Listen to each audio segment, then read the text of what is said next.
Y2 yang ini atau yang ini adalah YM2 sin berapa hari Y2 tuh? Sin KX min WT ada plus ininya. Ini lihat. Ya. Ada plus ininya. Ini berarti YM1 KX min WT-nya yang ini. YM2 KX min WT plus ini. KX min WT plus ini ya. Ini karena di dalam sin saya menguraikannya ke dalam apa? Kalau sebelumnya saya kan dalam cos ya, diuraikannya ke arah sumbu X begitu. Nanti tinggal kita jumlahkan. Ini terhadap sumbu Y, maka ini sebagai Y1, ini sebagai Y2. Ketika dijumlahkan sama seperti ini. Jadi YM1, di ujung YM1 tambahkan YM2. Dan perhatikan masalah sudutnya. Maka ini adalah jumlah gabungannya, YM-nya, YM aksennya. Ini. Dan cari betanya, cari sudut ini. Sudut ini berarti sudut ini nih, antara apa ini gelombang gabungan terhadap fasa awalnya ini. Berarti ini KX min WT adalah yang ini ya, sudut yang ini. Tinggal tambahkan ini betanya cari begitu ya. Cari beta bagaimana? Anda sudah tahu ya, ini tinggal ini uraikan ke X, yang ini uraikan ke Y, yang ini uraikan ke X, yang ini uraikan ke Y. Nanti berarti Y dibagi X ya, itu nanti akan ketemu sudut ini. Nah, sudut ini dikurang ini apa ini? Ini KX min WT akan ketemu sudut betanya begitu ya. Ini contoh soalnya ini. Lihat ini cara menjumlahkan. Silahkan buat latihan Anda ya. Ini gelombang 1, ini gelombang 2. Beda fase di antara mereka adalah yang ini 0, saya ambil datar.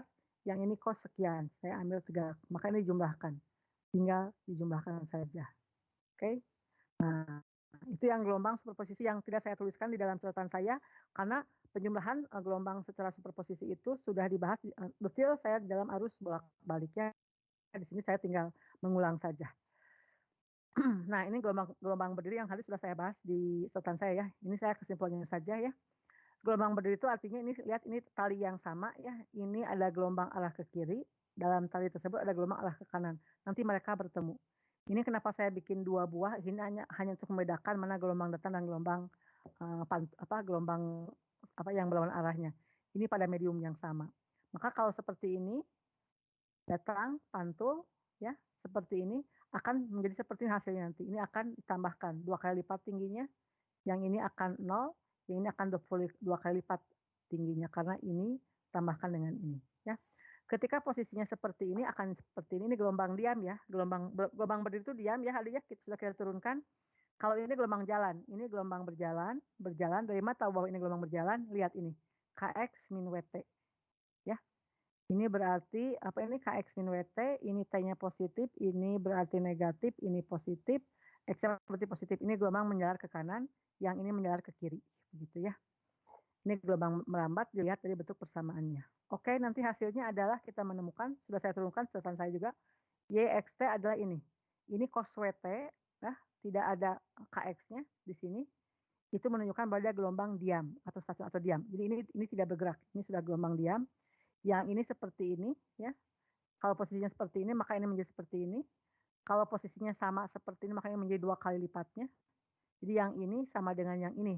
Hanya ini ke positif, ini ke negatif ya, berbalik arah. Kemudian berikutnya kondisi seperti ini, maka menghasilkan ini, saling menghilangkan ini fasenya ya.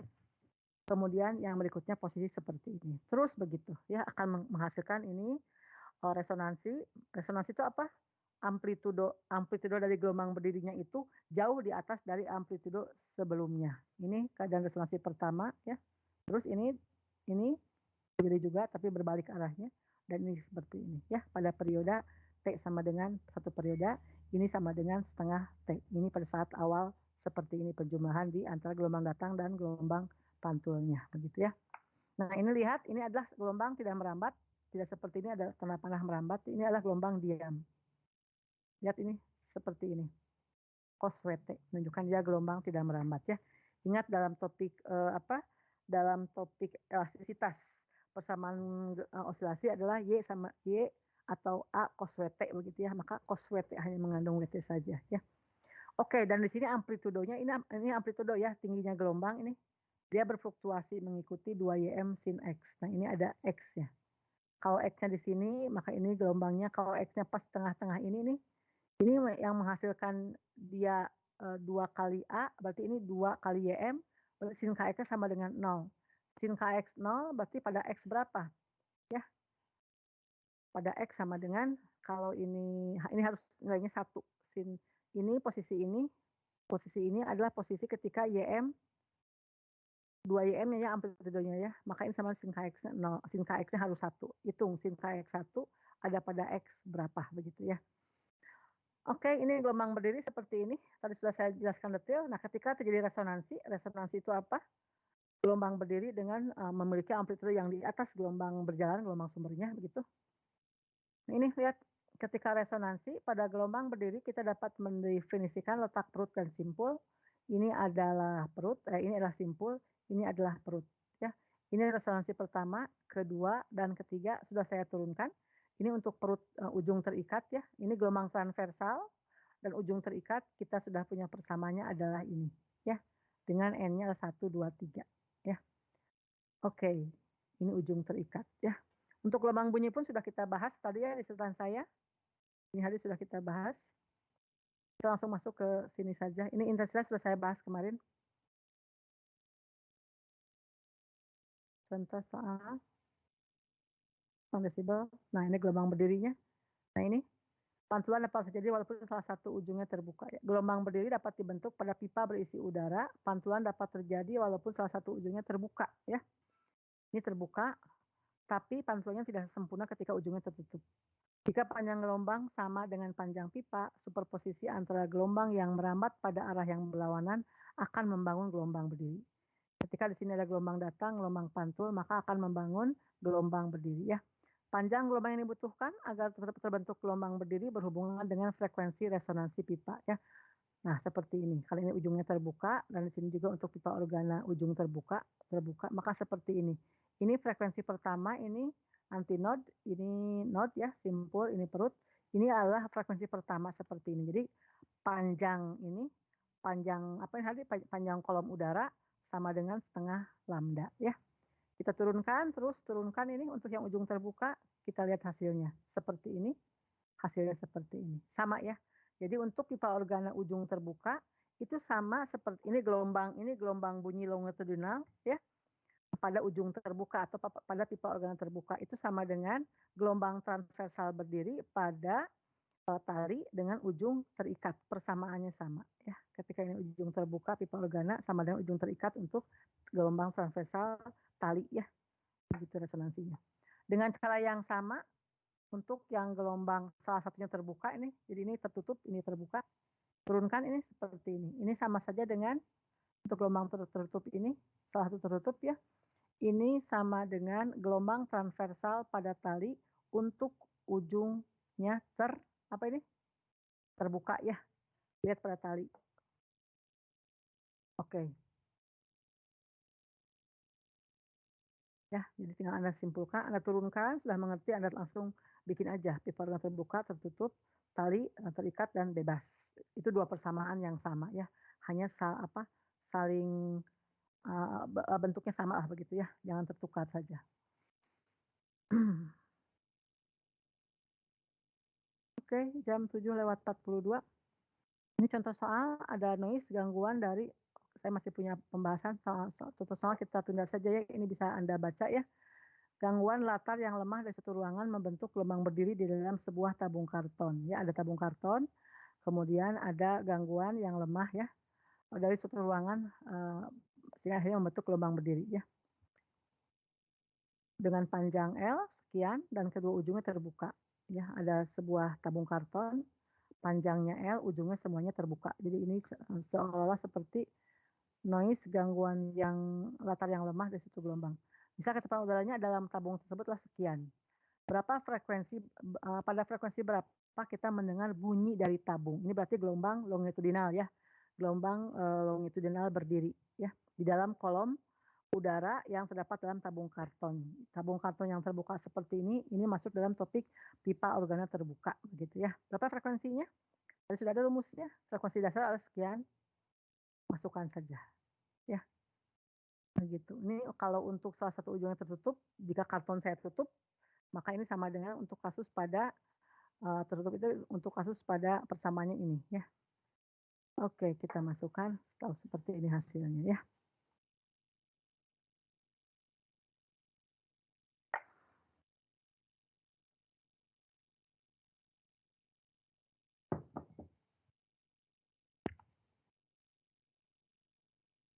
Jadi penurunan sudah sangat lengkap dalam catatan saya dan di dalam slide ini ada poin-poin kesimpulannya saja ya.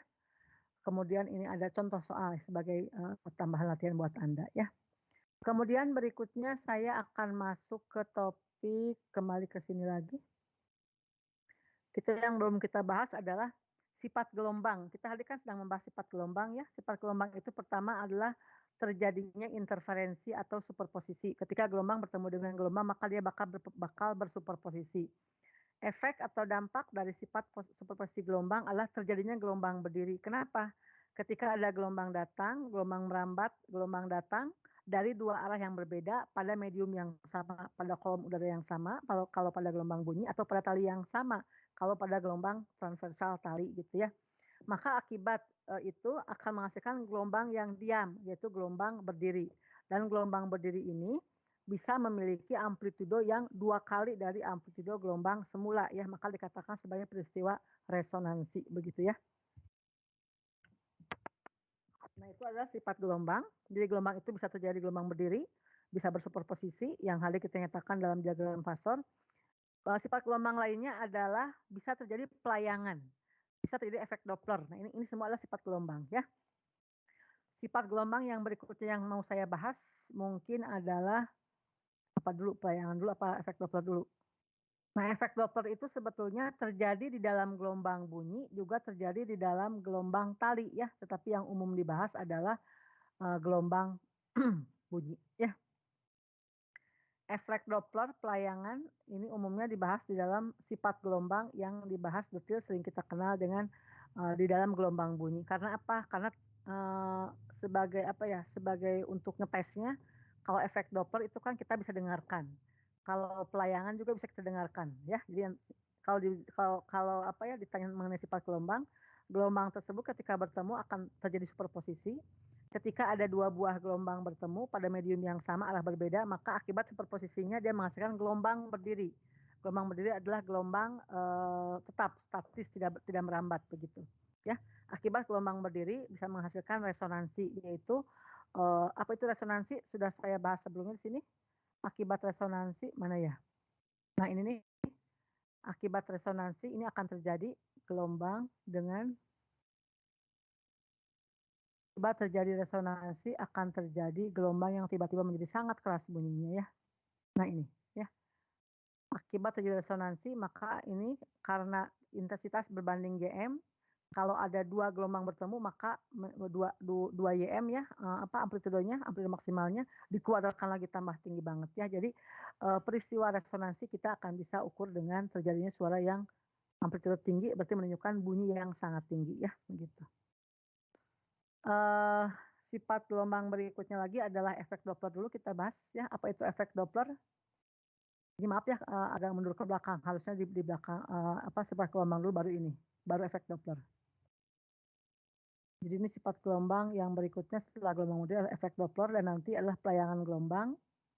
Pelayangan gelombang atau kita mendengarkan sebagai ada dua buah gelombang bertemu tiba-tiba kita mendengar suara yang tinggi, hilang, begitu ya.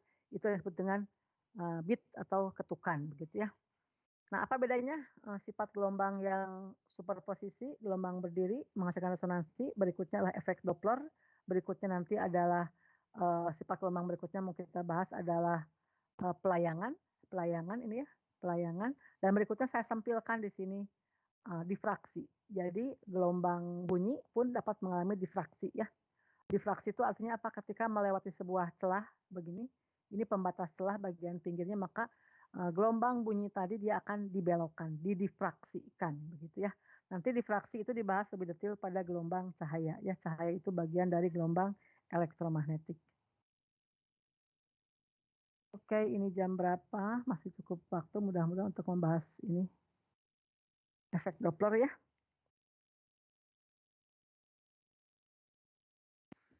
Ini efek Doppler. Nah, tadi kita, waktu kita membahas kuat dan lemahnya bunyi, kita membicarakan mengenai apa? Mengenai besar kecilnya energi ya. Entar di mana? Nah, di sini ya. Kuat lemahnya bunyi kaitan dengan energi yang dibawa oleh gelombang.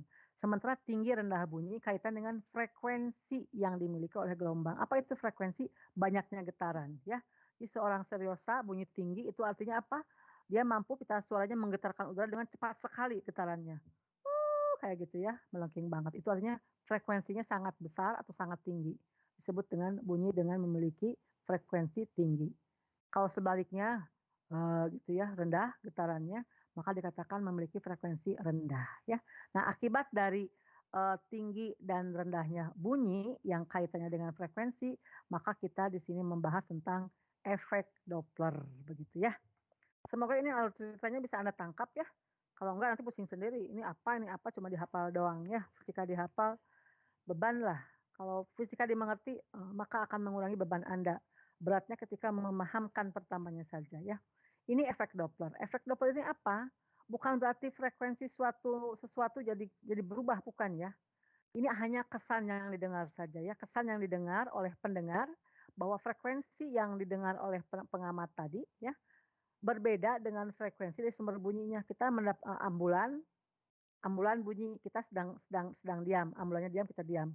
Maka frekuensi yang dikeluarkan, frekuensi itu apa? Banyaknya getaran dari gelombang bunyi sirine, dari sumber dari mobil ambulan, dan yang sampai telinga kita sama ya, sama. Tapi ketika si ambulan tersebut bergerak, maka nah si pengamat akan mendengar kesannya tuh yang didengar tuh berbeda dengan yang dikeluarkan oleh sumber bunyi. Kesan saja, hanya kesan ya. Kenapa? Kenapa kesan yang didengarnya menjadi berbeda dengan sumber bunyi? Karena adanya gerak relatif di antara pendengar atau pengamat dan bunyi sumbernya, begitu ya.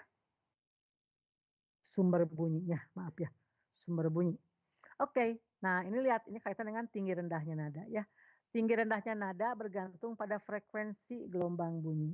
Frekuensi adalah jumlah puncak gelombang atau jumlah gelombang persatuan waktu yang sampai di telinga pengamat atau pendengar ya. Jika frekuensi gelombang bunyi tinggi itu artinya sumber mendekati pengamat ya. Kalau ada ambulan makin mendekat, kita akan mendengar suara ambulan kan makin keras. Itu artinya frekuensi yang kita terima seolah-olah jadi makin tinggi. Kenapa? Bukan karena si frekuensi sumbernya meningkat ya. Itu akibat dari ada gerak relatif ya. Kita akan mendengar menjadi seolah naik ya frekuensinya. Nanti kita lihat ya. Nah, kemudian jika frekuensi gelombang bunyinya rendah itu artinya apa? Jika sumbernya menjauhi pengamatnya. Logis ya, bisa kita bayangkan lah begitu. Sekarang pernyataan ini kita rumuskan dalam bentuk fungsi persamaan ya. Frekuensi adalah cepat rambat gelombang bunyi per panjang gelombangnya begitu ya. Nah, katakanlah V aksen ini banyaknya gelombang yang sampai di telinga pengamat atau frekuensi yang didengar oleh pengamat.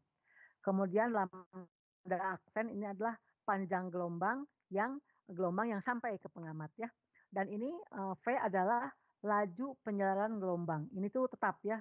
Misalkan di dalam udara suhu 20, di dalam udara suhu 0 ini berbeda. Dia sudah saya terangkan ya di cepat rapat gelombang bunyi bahwa ini ada nilainya tertentu ya. Di sini kita gunakan 343 meter per sekon ya ini. Nah, ini artinya kalau ada sumber mendekati atau menjauhi pendengar, kita akan nampak seperti ini. Jadi ini panjang, kalau dari sumber ya, sumber itu frekuensinya katakanlah F, kemudian panjang gelombangnya adalah lambda. Maka yang didengar oleh pendengar adalah F aksen dan panjang gelombangnya seolah-olah berubah jadi lambda aksen. Kenapa jadi berubah? Ya, karena di sini ada gerak sumber terhadap pendengar ya, terhadap pengamat. Sumbernya ketika menjauhi kita akan mendengar makin kecil, maka artinya di sini adalah positif. Ketika sumbernya mendekati, kita mendengar frekuensi makin besar, maka di sini kita gunakan negatif, begitu ya. Oke, ini untuk penjelasannya saya seperti ini di sini. Jadi ketika si sumbernya bergerak mendekati pengamat, maka di sini lambda aksennya panjang gelombangnya menjadi lebih kecil dibanding panjang gelombang ketika si ambulan sedang diam, ya. Ini silahkan Anda turunkan ya, ini seperti ini. Jadi nanti persamaan seperti ini. Ini untuk yang pengamatnya mendekati atau menjauhi sumber ya. Jadi ini pengamat yang gerak. Kalau pernyataan yang ini untuk yang pengamatnya diam tetapi sumbernya bergerak mendekat atau menjauh. Dan pengamatnya diam, sumber mendekat, maka seperti ini. Sumbernya menjauh, maka seperti ini. Ya, lambdanya. Kita masukkan ke persamaan ini. Kesimpulannya begini, ini untuk yang didengar pengamat, ini frekuensi dari sumber. Ketika ini pengamatnya bergerak, sumbernya bergerak mendekat atau menjauh. Yang bawah ini untuk sumber ya. Kecepatan lambat gelombang bunyi, ini ketika positif kalau dia sumber menjauhi pengamat, ini besar lah, sesuatu dibagi besar pasti ini makin kecil ya. Kalau sumbernya mendekati pengamat, maka di sini adalah mendekati, kita akan makin besar mendengarnya, maka di sini minus. Sesuatu dikurangi, maka ini jadi kecil, sesuatu dibagi kecil akan sangat besar begitu ya. Yang kedua kasusnya ketika sumbernya yang diam ya.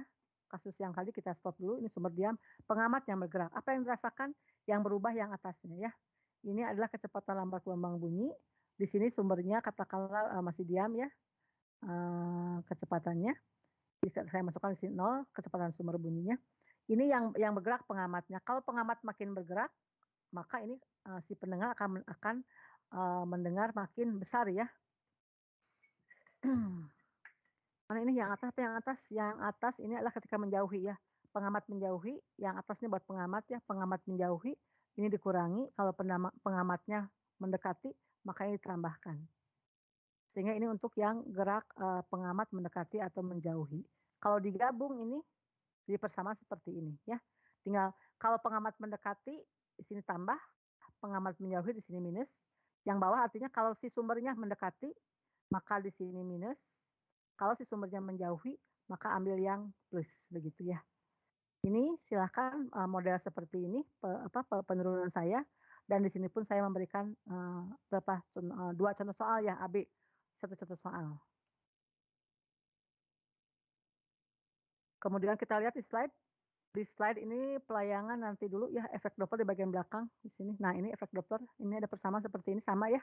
Jadi ini untuk yang pengamat mendekat menjauhi, ini sumber bunyi mendekat menjauhi. Tinggal Anda jangan ketukar ya. Ketika ini pengamat mendekati, di sini plus, karena ini harus lebih besar. Pengamat menjauhi minus. Sumber mendekati makin besar di sini, ini minus, sumber menjauhi ambil plus begitu ya.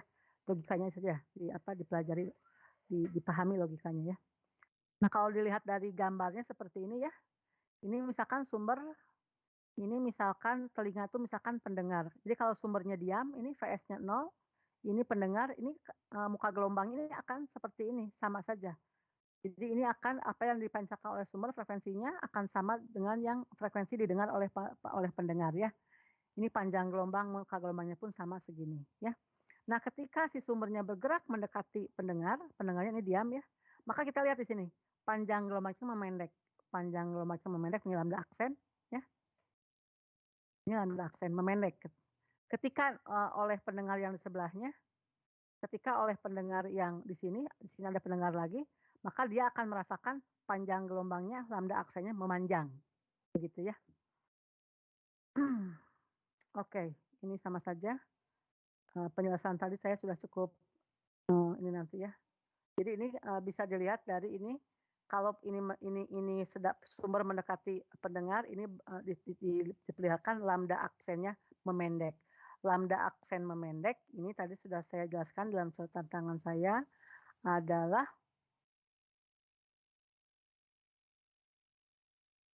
nah ini ya. Ketika pengamat yang bergerak ya, mana pengamat yang bergerak ini hadiah. Pengamat mendekati. Maka di sini artinya lambdanya memendek. Ini persamaannya ini nih. Persamaannya ini ya. Lambdanya memendek. Kalau lambda memendek itu artinya di sini V dikurangi VS begitu ya. Kalau ketika pendengarnya menjauhi, maka lambda aksennya hari digambar memanjang. Ini artinya V ditambah VS begitu aja ya. Kalikan T. Lambda adalah kecepatan dikalikan dengan T ya. Semoga silakan Anda renungi sendiri ya. Ini mudah cukup bisa dimengerti maupun menggunakan yang tadi di slide ya, penjelasan versi slide yang di sana kita menggambarkan bentuk muka gelombangnya mengalami perubahan seperti ini ya. Ini pun ada contoh soalnya di sini, jadi Anda sudah punya beberapa contoh soal ini. Silahkan buat latihan Anda dan solusinya pun ada, begitu ya. Oke, sifat gelombang berikutnya efek Doppler sudah berhasil kita jelaskan. Jadi superposisi sudah, gelombang berdiri sudah, efek Doppler sudah. Yang belum adalah tinggal pelayangan, tapi ini sudah waktu menunjukkan jam 7:59 ya. Kita masih punya hutang bahwa pada hari Senin nanti kelas bersama masih harus sedikit membahas topik pelayangan ya. Tinggal lihat kelas sebelah nanti, kelas 09, semoga saya bisa sampai ke efek Doppler ya. Sehingga nanti kita akan sama-sama di hari Senin bertemu membahas konsep pelayangan. Konsep pelayangan ini diterapkan pada bunyi ya. Karena kalau dalam gelombang transversal kita sulit melihatnya ya. Kalau dalam bunyi kita pengukurnya adalah telinga kita akan mendengarkan seperti apa begitu ya. Oke, mudah-mudahan dimengerti. Ini gelombang mekanik ini di rapel ini memang termasuk cukup sulit kalau lihat di SAP pun di silabus itu memerlukan waktu 2 pekan. 2 pekan itu artinya 6 jam. Kita baru membahas 5 jam ya, 2, 2, 1. Berarti memang perlu 1 jam lagi untuk membahas gelombang mekanik begitu ya. Oke. Mohon maaf saya ini menyita waktu Anda agak cukup lama karena tadi Anda pun startnya lama ya, tidak tepat masuk pukul 7, jadi kita agak ke 7:12 kita dimulainya.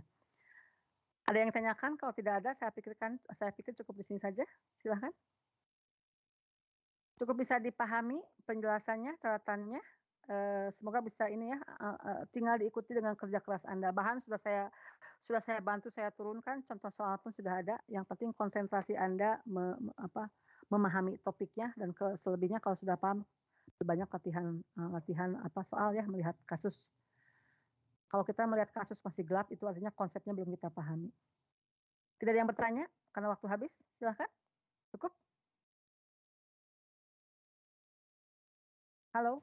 Cukup, Bu.